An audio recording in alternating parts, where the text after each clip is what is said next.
بازدید رئیس جمهور از راهگذر ترانزیتی شمال غرب کشور، مسیری مواصلاتی به طول 107 کیلومتر که به صورت ریلی و جاده‌ای شرق به غرب آسیا را از خاک ایران به هم متصل می‌کند.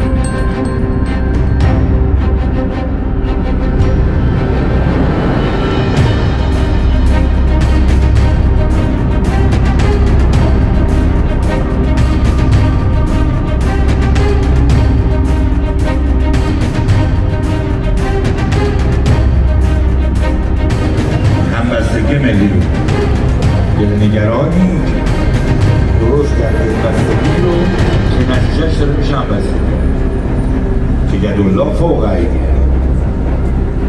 یه مزایی با هم میکردیم بود به حضرت عباس قسم خدا هست، خدا حاضره، خدا ناظره،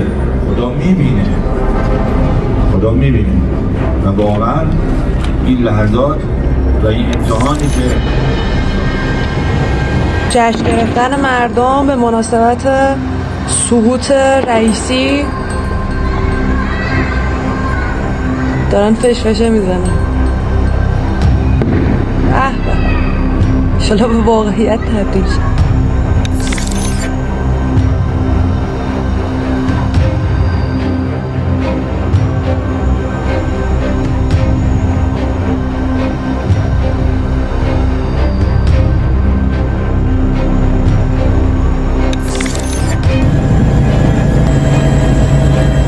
بازدید رئیس جمهور از راهگذر ترانزیتی شمال غرب کشور، مسیری مواصلاتی به طول 107 کیلومتر که به صورت ریلی و جاده‌ای شرق